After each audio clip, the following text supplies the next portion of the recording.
দিনের নবী মায়ার নবী বলেন, সমস্ত সন্তান দুনিয়াতে আগমন করে আল্লাহর পরিচয় লইয়া।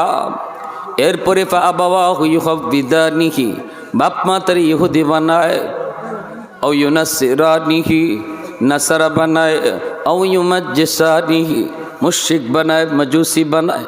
এজন্য বাপ মার এত বড় দায়িত্ব, বাপ মার জিম্মাদারি অনেক বেশি। বাপ মার সিদ্ধান্ত যদি সঠিক হয় তাহলে সন্তান অলি হইয়া যেমন জন্ম নিছে, মৃত্যুকালেও অলি হইয়া কবরে যাবে। বাপ মার সিদ্ধান্ত যদি রং হয় রে যুবক, সিদ্ধান্ত যদি রং হয় তাহলে সন্তান জন্ম নিছিল অলি হইয়া, কবরে যাবে গুনাহগার হইয়া। অতএব আমি মা, আমি বাবা, আমার ঘরের পরিবেশ কিভাবে রাখবো, আমার সন্তানকে আমি কি পড়াবো, কি শিখাবো, সন্তানকে কেমন পোশাক পরাবো, এই সমস্ত ব্যাপারে বাপ মার সিদ্ধান্ত অনেক গুরুত্বপূর্ণ। যদি আমি আপনি সিদ্ধান্তে রং করি সন্তানের ভবিষ্যৎ অন্ধকার হবে। আর যদি আমি আপনি সিদ্ধান্তে সঠিক হই তাহলে সন্তানের ভবিষ্যৎ আলোকিত হবে। এজন্য কি পড়াবো, কি শিখাবো, বাপমার দায়িত্ব, বাপমার জিম্মাদারি। যেই বাবা, যেই মা সমাজের তালে তালে দুনিয়ার লোভে পড়ে সন্তানকে আল্লাহর পরিচয় থেকে দূরে রাখে, সন্তানকে এমন পরিবেশে লেখাপড়া করায় যেই পরিবেশে সে আল্লাহকে চেনে না, আখেরাত বুঝে না, আখেরাত জানে না, যেই পরিবেশে পড়ালেখা করার কারণে সে নামাজ চিনে না, নামাজ জানে না, এই সন্তান যদি গুনাহগার হইয়া জাহান্নামে হয়, কিয়ামতের ময়দানে আল্লাহর আদালতে সবার আগে মা বাবার বিরুদ্ধে মামলা দিবি। রব্বানা আতিহিম দিফাইনি মিনাল আযাব ওয়ালআনহুম লানান কাবীরা।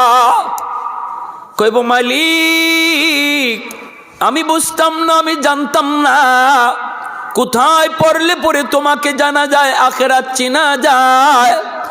আমি ছোট্ট ছিলাম, আমি বুঝতাম না, সিদ্ধান্ত ছিল আমার মায়ের, সিদ্ধান্ত ছিল বাবার।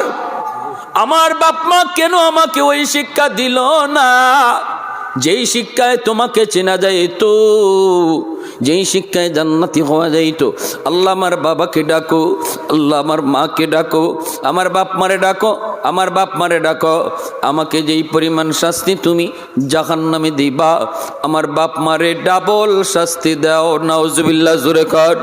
সন্তান কলিজার টুকরা, সন্তান সেই দিন বাবার জন্য ডাবল আযাবের আবেদন করবে, মায়ের জন্য ডাবল আযাবের আবেদন করবে আল্লাহর কাছে। রব্বুল আলামিনের দরবারে বহু সন্তান বহু মাকে, বহু বাবাকে আটকায় দিবে, অথচ মা নামাজি ছিল, বাবা নামাজি ছিল, আমলের জোরে জান্নাতে যাওয়ার কথা ছিল, নেকির পাল্লা ভারী ছিল, কিন্তু সন্তান আটকায় দিবে। সন্তান বলবে, মালিক আমার বাবাকে তুমি রাখো, আটকাও, আমার মাকে আটকাও, কেন আমাকে এই শিক্ষা দিল না? আজ আমি যদি জাহান্নামী হয়, আমার বাপ মারেও জাহান্নামে দাও। আমাকে যেই শাস্তি তুমি দিবা, মা বাবাকে ডাবল শাস্তি দাও। নাউজুবিল্লাহ। তাহলে সন্তানের মামলা থেকে যদি বাঁচতে হয়, সন্তানকে যেভাবে খুশি এভাবেই পড়াইলে চলবে, যা খুশি তা দেখাইলে চলবে না, আল্লাহর মর্জি মতো চালাইতে হবে? আল্লাহর মর্জি মতো চালাইতে হবে। আমি বলি না যে মাদ্রাসায় ভর্তি করে সব মুফতি সাহেব আর মুহাদ্দিস সাহেব আর হাফিজ সাহেব বানায় দেন, ডাক্তার ইঞ্জিনিয়ারের প্রয়োজন নাই, এ কথা আমি বলবো না। আমি না, শুধু কোনো উলামায়ে কেরামই বলবে না। আপনি ডাক্তার বানাতে চান, ইঞ্জিনিয়ার বানাতে চান, বানান, অসুবিধা নেই, দরকার প্রয়োজন রয়েছে। সব যদি হাফিজ সাহেব আর মুফতি সাহেব হয়, ডাক্তার ইঞ্জিনিয়ার হবে কে? দেশ চলবে কিভাবে? বানান, ইঞ্জিনিয়ার বানান, ডাক্তার বানান, কিন্তু মনে রাখবেন আমার সন্তানের বড় পরিচয় ডাক্তার নয়, সন্তানের সবচেয়ে বড় পরিচয় হলো সে মুসলমানের সন্তান। এজন্য সবার আগে তাকে মুসলমানই শিখাইতে হবে। মুসলমানই শিখাইয়া তারে ডাক্তার বানান, মুসলমানি শিখাইয়া, মুসলমানি বুঝাইয়া তার ইঞ্জিনিয়ার বানান। কলেজে গেলেও বেনামাজি হবে না, ভার্সিটিতে গেলেও নাস্তিক হবে না। ঢাকা ইউনিভার্সিটির বাংলা বিভাগেও যদি আপনার সন্তান ভর্তি হয় আর শিশুকালে যদি তারে পাক্কি মুসলমানের সন্তান বানায়া তারে স্কুল কলেজে ছাড়েন, সে নাস্তিকদের ভিড়ে যায় কোরআনের পক্ষে আওয়াজ দিবে, উলামায়ে কেরামের পক্ষে আওয়াজ তুলবে, কোরআনের সৈনিক হবে। আওয়াজ দিয়া বলেন ঠিক কিনা? এজন্য আমরা চাই কোরআনের সৈনিক হোক, সেটা ভার্সিটিতে হোক, কলেজে হোক, পুলিশ ডিপার্টমেন্টে হোক, আর্মিতে হোক, প্রশাসনে হোক, সর্ব জায়গায় কোরআনের সৈনিক তৈরি হোক। আর হাদিরিন, এই হবে সফল বাবার, একজন আদর্শ বাবার চিন্তা চেতনা। আদর্শ বাবার চিন্তা চেতনা হবে এটা, আমার সন্তান যেখানেই যাবে সেখানেই যেন কোরআনের সৈনিক হয়, সেজন্য ইসলামের সৈনিক হয়, তার পক্ষে যেন কোরআনের পক্ষেই তার জবানে আওয়াজ উচ্চারিত হয়। ঠিক কিনা ভাই? হ্যাঁ, আমার ভাইয়েরা, বন্ধুরা, যুবক, এজন্য একটু দিলটা নরম করে কথাগুলি শোনো। 5 বছর নুরানি মাদ্রাসায় যদি আমার সন্তানকে আমি পড়াই আল্লাহর গোলাম, তাহলে 5 বছরে সে ইসলাম জানবে, কোরআনকে জানবে, আল্লাহকে চিনবে। 5 বছর তারে নুরানি মাদ্রাসায় পড়ান, এই হলো একটা কোর্স।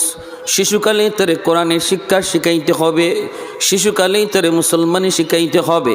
কারণ সন্তানের শিশুকালটা হলো তার জীবনের ফাউন্ডেশন। এই বয়সে যা শেখানো হয় বড় হওয়ার পরও এর আসর থাকে, শিশুকালে যা দেখানো হয় বড় হওয়ার পরে এটার আসর থাকে। কারণ সন্তানের চোখ হলো তার ভিডিও রেকর্ডার, কান হলো তার অডিও রেকর্ডার। এই চোখটা দিয়ে আমার সন্তান ঘরের ভিতরে যা কিছু দেখে রে গোলাম, সব কিছু চোখের মধ্যে রেকর্ড করে। আমার সন্তান শিশুকালে কান দিয়া যা কিছু শুনবে, এই পড়াটা সে তার কানের মধ্যে রেকর্ড করে রাখে। বড় হওয়ার পর যখন সাপ্লাই দেয়, এতদিন যা রেকর্ড করেছে তাই কিন্তু সাপ্লাই দেয়। টেপের মধ্যে আপনি রেকর্ড করবেন গান, শুনতে চান যদি কোরআন তেলাওয়াত, তাহলে টেপে শোনাবে? তিলাওয়াত রেকর্ড কইরা তেলাওয়াত শুনবেন, গান রেকর্ড করলে গান শুনবেন। ঠিক তেমনি আমার সন্তানের কানে চোখে কি রেকর্ড করাবো, এই সিদ্ধান্ত নিবে তার মা, তার বাবা। যদি আমি 5 বছর সন্তানটারে শিশুকালে মাদ্রাসায় পড়াই, কানের মধ্যে কোরআন তেলাওয়াত রেকর্ড হবে, চোখের মধ্যে কোরআন তেলাওয়াতের দৃশ্য রেকর্ড হবে, আমার মায়ার নবীর সুন্নতি লেবাস তার চোখে রেকর্ড হবে। ঠিক কিনা জোরে বলেন? এই টুপির বিরুদ্ধে সে কোনোদিন কথা বলবে না, দাড়ির বিরুদ্ধে কোনোদিন কথা বলবে না। শিশুকালেই তার দিল দেমাগের ভিতরে টুপি আর দাড়ির মহব্বত কলিজায় ঢুকায় দেওয়া হয়েছে। এজন্য বলি যুবক, বাবা হওয়া সহজ, কিন্তু আদর্শ বাবা হওয়া কঠিন। মা হওয়া সহজ, আদর্শ মা হওয়া বড় কঠিন। ঠিক না? সিদ্ধান্ত যদি তোমার সঠিক হইরে আল্লাহর গোলাম, তাহলে আদর্শ বাবা হবে। সিদ্ধান্ত যদি রং হয়, তাহলে আদর্শ বাবা হওয়া যাবে না। এজন্য বলি 5 বছর নুরানি মাদ্রাসায় পড়ান। আপনাদের এলাকার জন্য এই যে নুরানি মাদ্রাসা, এই মাদ্রাসার মধ্যে অঙ্ক ইংরেজি রাখা হয়েছে।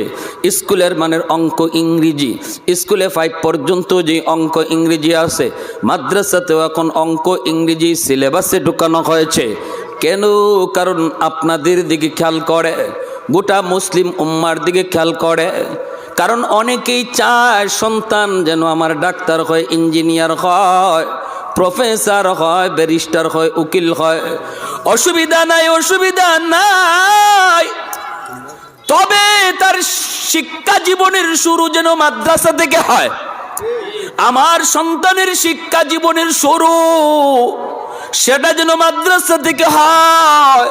এজন্য উলামায়ে কেরাম নুরানি মাদ্রাসাগুলার ভিতরে অঙ্ক ইংরেজি স্কুলের সমমানের ঢুকায় রাখছেন, যেন আপনার সন্তান 5 বছর মাদ্রাসায় পড়বে, এর ভিতরে সে আখিরাত জানবে, কোরআনের মহব্বত কলিজায় ঢুকবে, আল্লাহর পরিচয় জানবে, উলামায়ে কেরামের প্রতি তার শ্রদ্ধা ভক্তি অন্তরে জন্মিবে, বাপ মা সেবা করা সে ভালো করে বুঝবে।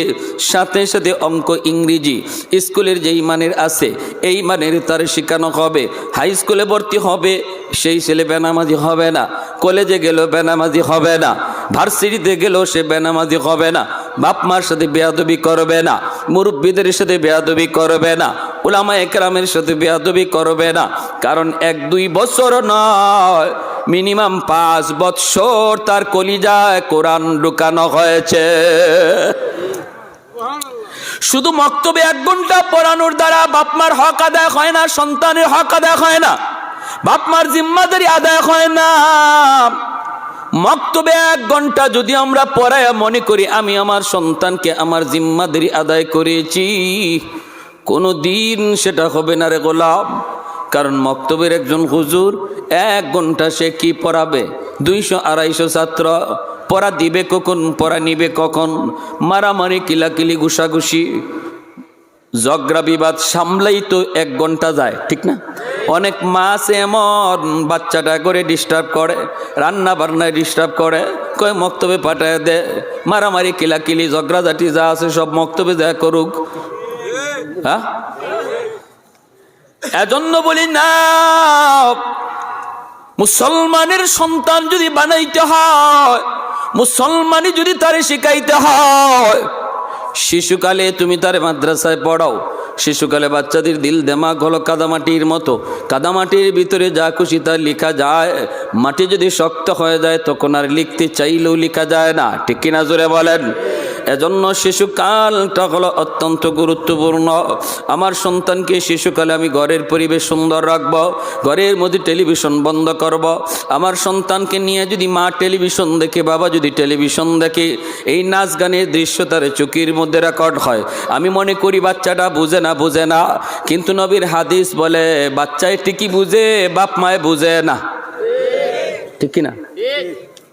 গানের আওয়াজ তার কানের মধ্যে রেকর্ড করে গোলাম। সন্তান মাদ্রাসায় পড়াইলেও লাভ হবে না যদি ঘরে টেলিভিশন চলে। মাদ্রাসার পরিবেশে সে কোরআনের তেলাওয়াত শুনলো, ঘরের ভিতরে যাইয়েই সে গানের আওয়াজ শুনলো, এতে করে কলিজার মধ্যে কোরআনের তেলাওয়াত যেমন রেকর্ড হয়, গানের আওয়াজও রেকর্ড হয়।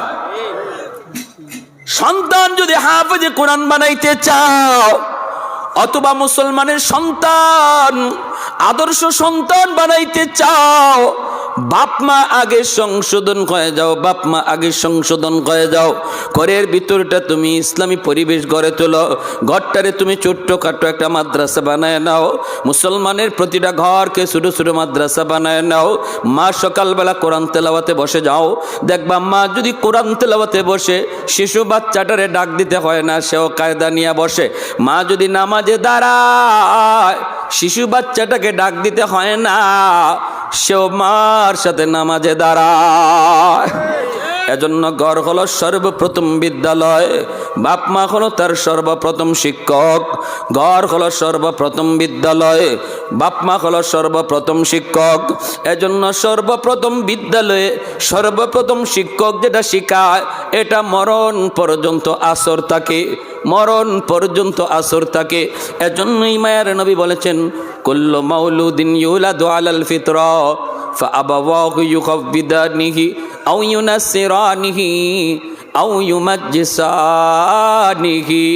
আবাওয়াহু বলেছেন, ফাআবাওয়াহু